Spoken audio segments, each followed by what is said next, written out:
From the High Definition Production Center of Troy University's Broadcast and Digital Network and Troy campuses around the world, this is Troy TrojanVision Weekly. Hello and welcome to Troy TrojanVision Weekly. We're glad you joined us for this look at what's happening in and around Troy University. I'm your host, Aaron Taylor. Well, although Hurricane Michael is now gone, for the areas it tore through, the storm's effects are still not over. But one Troy University organization spent this past Saturday working to help affected residents in Panama City. Sarah Weeks explains. While most Troy University students and Troy residents were asleep, one group of Trojans was preparing to enter a disaster zone. Early Saturday morning, members of Troy University Student Government Association and other university students headed to Panama City, Florida to deliver donated items from the SGA-sponsored Hurricane Michael Relief Drive. This was just a way for the whole student body to come together and help if they wanted to, whether it was their time or organizing during the week or coming down here or donating items. Students donated cases of water as well as non-perishable food and personal hygiene products to donation centers, apartment complexes, and residential areas. Troy University student Adrian Bone describes what it was like to see the devastation firsthand. It's humbling because when you see what all they lost and you see what we take for granted, until you lose it all, it really doesn't hit. And just to see what these people are going through is really heartbreaking. One group also visited Sienna Gardens, an elderly and handicap-friendly apartment complex located in the heart of Panama City. There, the group went door to door to provide food and other basic necessities to residents who remained at the facility as Hurricane Michael tore through. Here in Panama City, piles like this one behind me are everywhere. Trees, tree limbs, and debris are scattered throughout the city. However, the recovery effort is still ongoing, and according to one Panama City resident, she's ready to take on the challenge. Nancy Tafoya is one of those residents who decided to endure the storm. It was windy. I felt the building move, but I was in a closet inside. I had no damage or anything, and when I looked out, I could not believe my eyes because all the trees were down. It hit fast. Now Tafoya is trying to help other handicapped residents who have no way to leave or get help on their own. I don't have any problems with walking, and so I can help out other people that's more needy than me. That's how I feel. And I'm thinking about making a cake today and giving everybody a slice of pumpkin cake because I love to bake. In the 2 weeks since Hurricane Michael hit the Gulf Coast, Panhandle residents have been working to recover and rebuild, including many Troy University students and their families. Sarah Weeks introduces us to one of those students who's working to pick up the pieces. Most Troy University students were safe on Troy's campus during Hurricane Michael, but that didn't stop students from the Florida Panhandle from worrying about their families, many of whom were in Michael's direct path. Students from the Florida area waited with bated breath as communication between them and their families stopped and the storm tore through. Jesslyn Dudinsky, a junior music industry major, was one of those students who was forced to wait for news as her family endured the Category 4 hurricane. I had no way of contacting them. Once their cell service went out, that was right before the hurricane hit, and I didn't really know how bad it was until I saw the footage after the hurricane hit.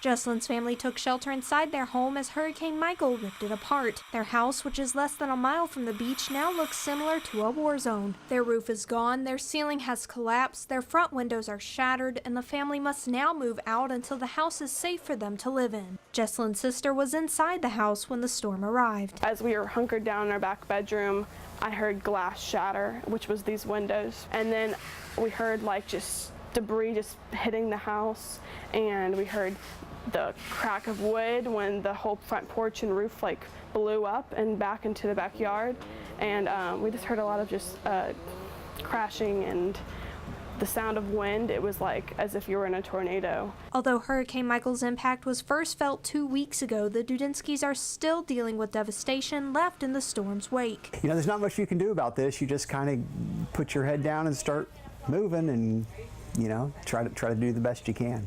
Despite knowing her family was here in Panama City, Florida, and that her home had been hit by Hurricane Michael, Dudinsky says she was overwhelmed by the amount of support she received from her Trojan family. When I saw all of these groups just wanting to help and asking me in any way they could help, I was just overwhelmed with happiness to know that I'm not just at a university, I'm in a family, and these people care about me. The Dudinskis, along with other Florida residents, have a long road of recovery ahead of them, but progress is slowly being made. As of October 22nd, water was restored to all water meters within city limits. Electricity, however, is still out. In Panama City, Sarah Weeks, Troy, TrojanVision News. Since 1972, Troy University has hosted its annual Miss Troy University pageant, and Saturday night a new winner was crowned. Taylor Pollock gives us a look at the competition and our new Miss Troy University. Contestant number 10, Kayla Mitchell. Kayla Mitchell was speechless when she was announced Miss Troy University on Saturday night at Claudia Crosby Theater during the annual Miss Troy University pageant. As of right now, I'm pretty speechless. This is just a complete honor. I'm so excited to get to represent this university and all the great contestants that I just competed with.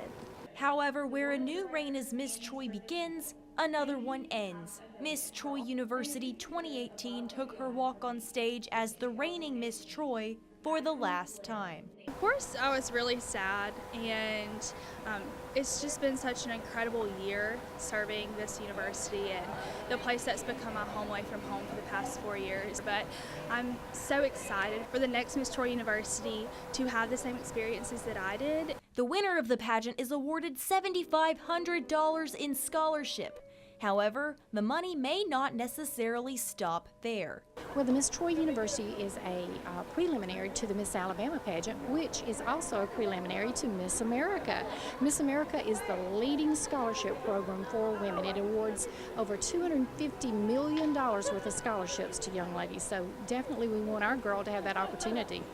Although all of tonight's participants were competing for the title of Miss Troy, the practices and preparation that went into this pageant only helps to strengthen the friendships between these girls. This pageant has truly been life-changing. I've made so many friends this week, and I've become so much closer with the girls that I thought I was already close with, and it's really just been a great bonding experience to get to be with all the girls. Mitchell will go on to compete in Miss Alabama in June of 2019.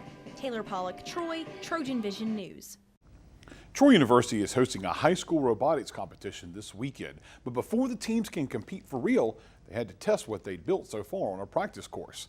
Taylor Pollock gives us a look at what the students got accomplished during their practice day.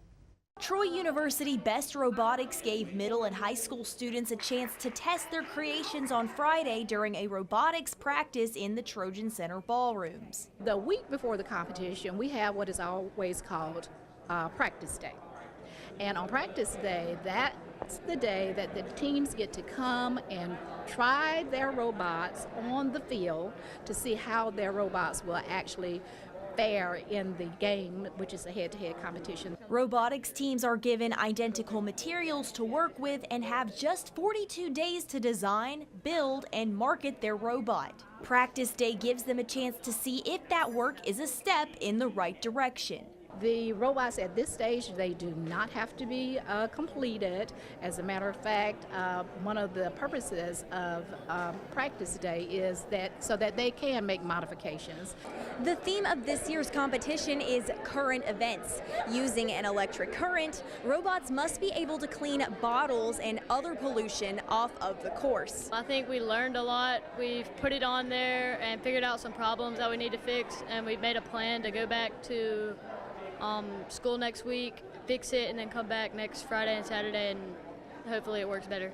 And in addition to getting in some practice, the middle and high school students that attended were also given a preview day of Troy University. I think it'll be great to have a college atmosphere, and we'll get to see what college is like and see if we want to go here. We'll take a short break, but when we return, we'll have all the action from this year's Battle for the Belt. Stay tuned, we'll be right back. The Talk of Troy. Voices and sounds from the campuses of Troy University. She looked in the mirror in the hallway and she saw a shadow behind her. That was alarming. That's when you run out of the house and you don't come back. Join us for The Talk of Troy, Fridays at 8:45 a.m. and 3:44 p.m. and Sundays at 4:35 p.m. on Troy Public Radio.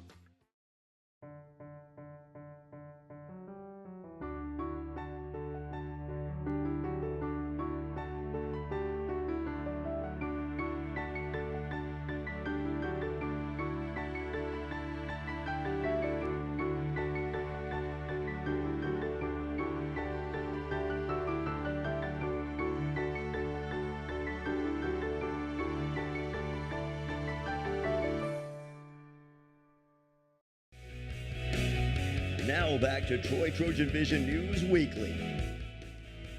On Tuesday night, the Trojan football team won the annual Battle for the Belt against rival South Alabama.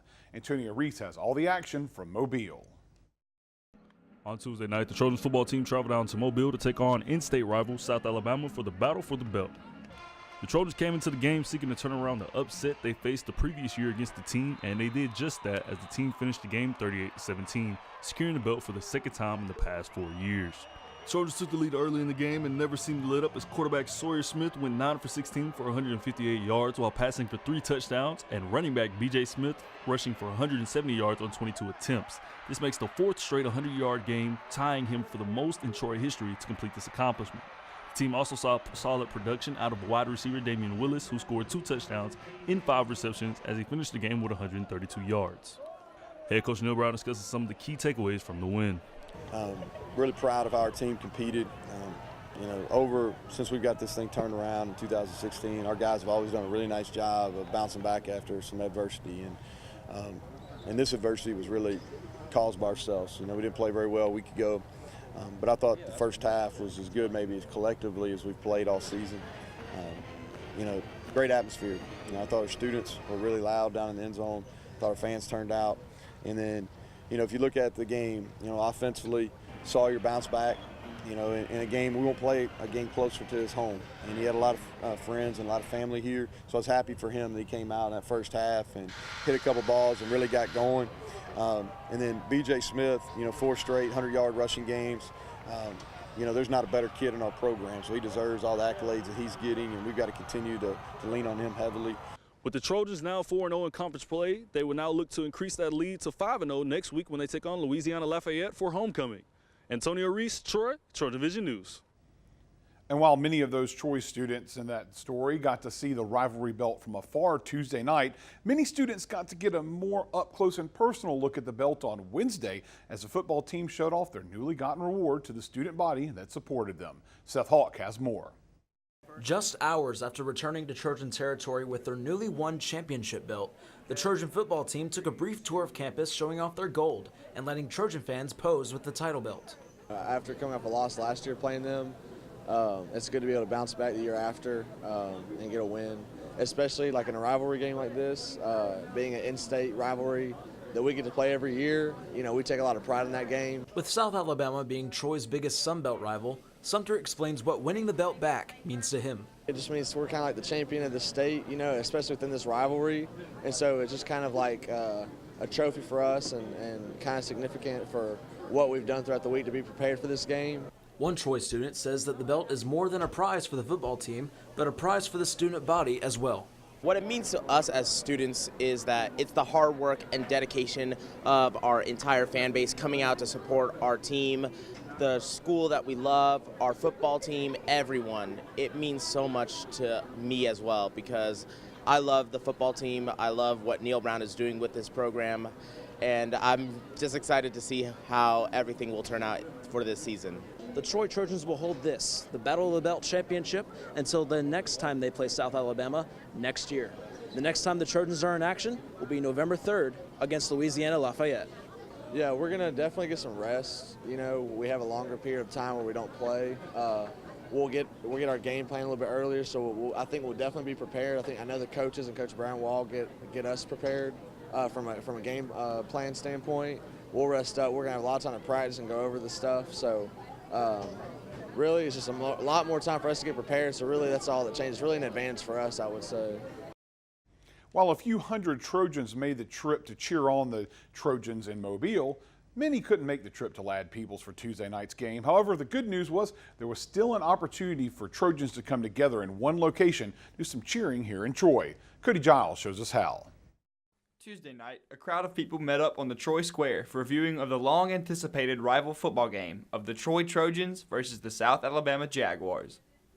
Tonight, we're having one of our downtown watch parties. This is something that the community has really enjoyed over the past, coming out and watching our Trojans play on the big screen. Unfortunately for the attendees, there were slight technical difficulties and were unable to view the first few minutes of the game, or so it seemed. Before long, Troy fans had the game pulled up on their phones, and most people were huddled around strangers trying to enjoy the game. You know, unfortunately, I can't watch it because the TV's down right now, but the play-by-play on my phone's going pretty good. Troy's a small town, got a lot of people here tonight.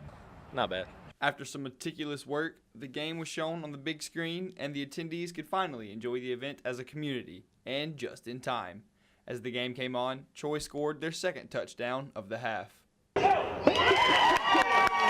Though it may not have been the night people were expecting, it won't be a night they will soon forget, especially seeing as Troy ended up winning the game.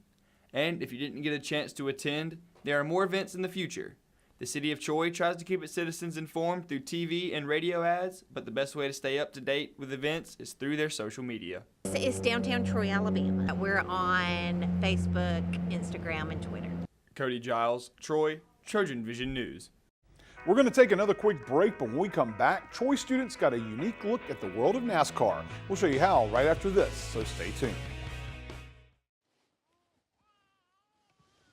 So they say it's a man's world?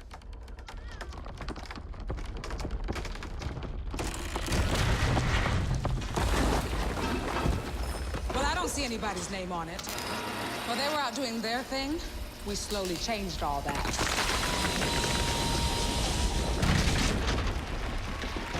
We changed all that.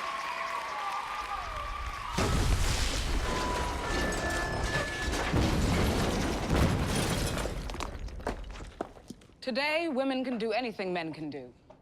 And there's one thing we're even better at.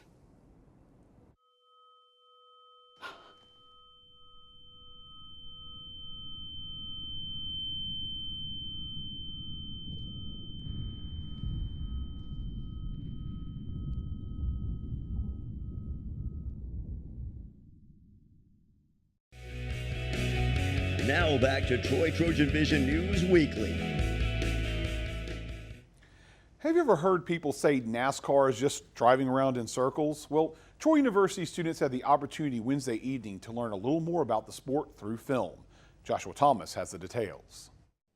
Wednesday evening, Troy University students were treated to a film series directed by Cynthia Hill about NASCAR to learn the ins and outs of the sport and to show that it's more than just driving in circles. I am showing the first 2 episodes of my series called Road to Race Day. Sure. Well, NASCAR was one of those things that was on my bucket list, being from the South and growing up with a granddad who was a huge Richard Petty fan. NASCAR was part of my foundation. So I was really curious about the sport and really trying to tackle it from a different perspective, because I think that a lot of people have assumptions about the sport and the fan base, and I really wanted to show a different side of it. The series was shown in Claudia Crosby and details the 2016 racing season of teams from Hendricks Motorsports. Hill hopes that students were able to gain a greater understanding of NASCAR through this series. I think that anytime you can enter another world that you don't know or you think you know, I think you're going to gain something from that. And so for me, it was important to show this world of this sport that folks see on Sunday, but you just see cars going round and round in circles, and maybe you know something about the drivers, but you don't really understand the complexity of what goes on in the background and how it really is a team sport. And I think for me, it's interesting when you see folks that are dedicated and working at a really high level, and those kinds of worlds that are exotic in a way, that's interesting to me. Joshua Thomas, Troy, Trojan Vision News. National Unity Day is a day where people can come together in different forms no matter what their differences are. So Trojan Outreach had an event that shows students ways they can work towards unity. Yolanda Allen has the story.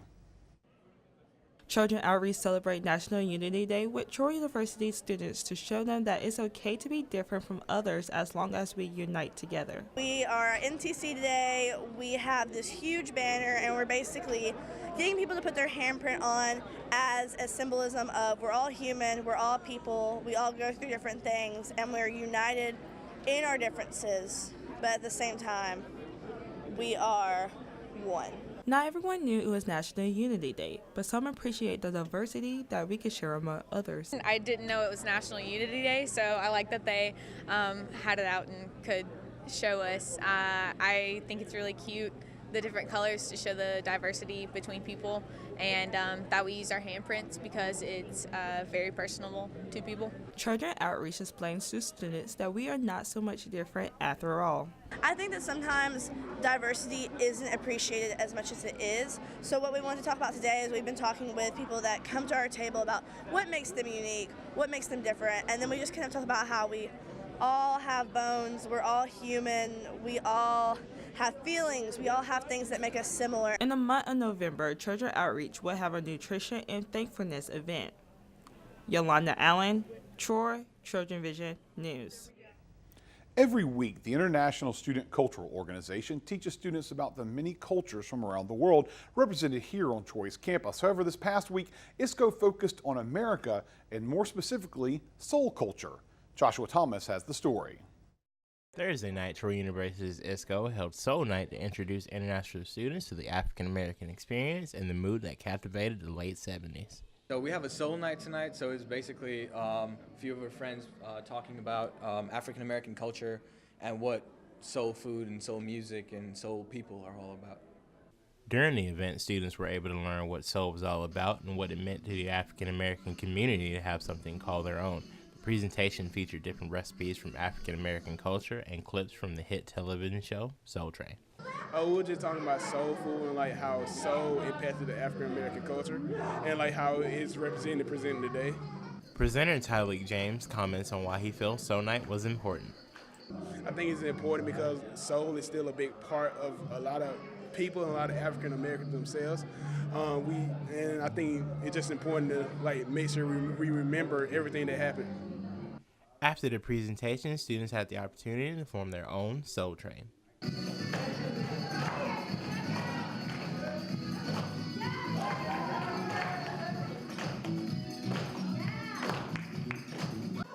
Joshua Thomas, Troy, Trojan Vision News. Well, it's time for our last break, but when we return, we'll see how some Troy residents got in the Halloween spirit a little early. Stay tuned, we'll be right back.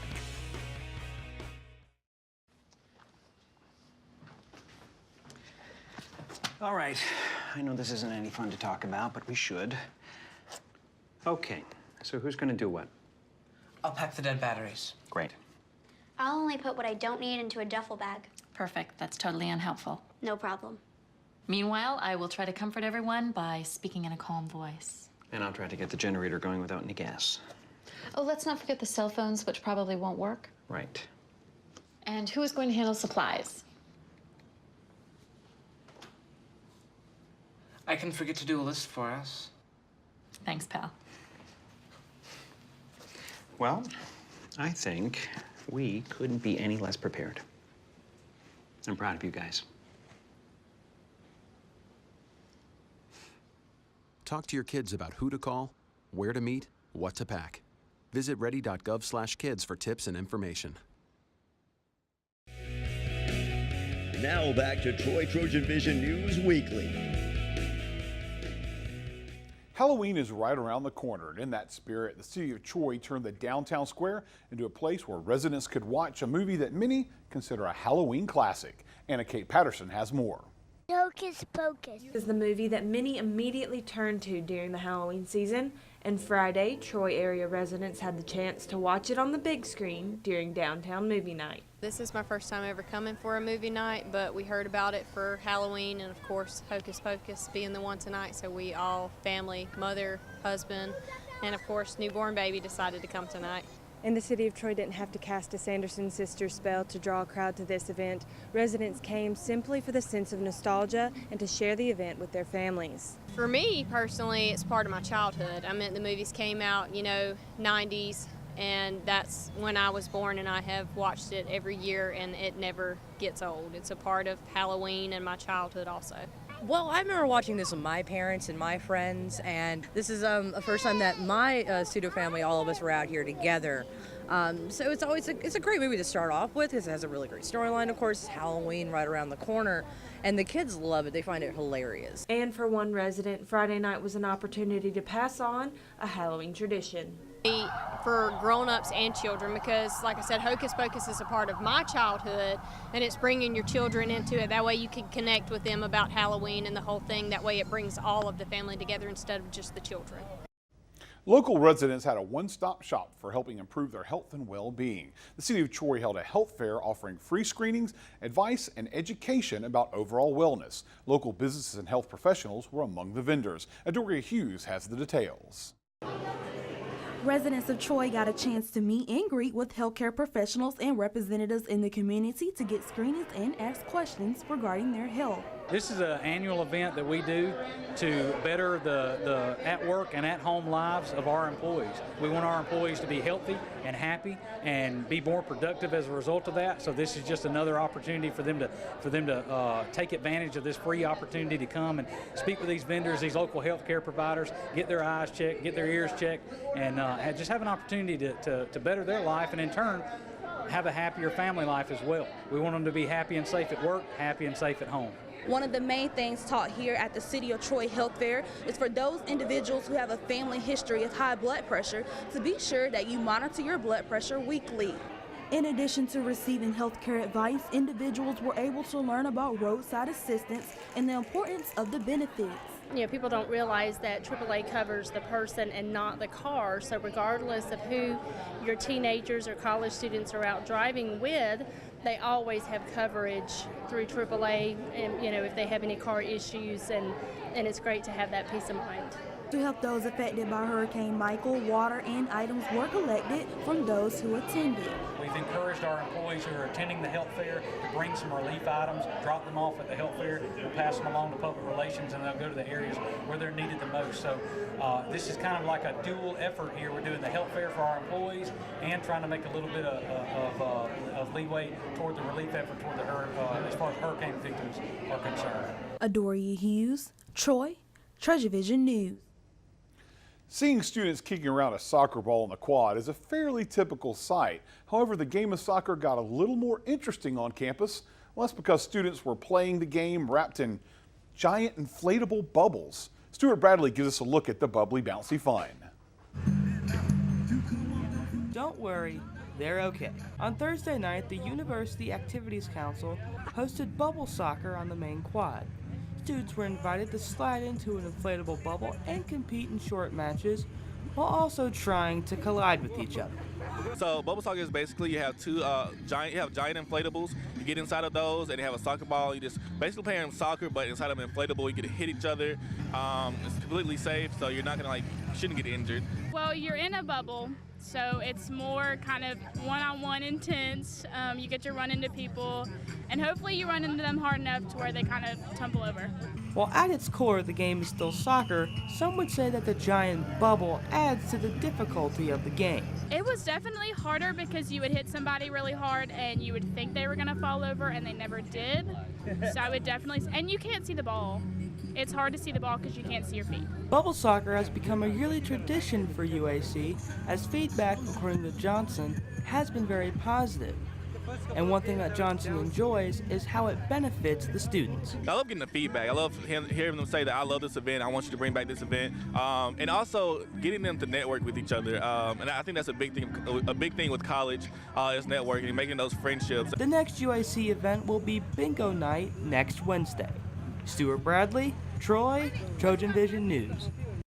And that's what happened this week. To find out what's happening throughout the week, you can tune in to Troy TrojanVision News at 5, 6:30, and 10:30 Monday through Friday, or anytime by following us on Twitter at Troy TV News. Also, feel free to like our Troy TrojanVision News fan page on Facebook to see online content from Troy TrojanVision News. We hope you join us again next week for another edition of Troy TrojanVision Weekly. Have a good week.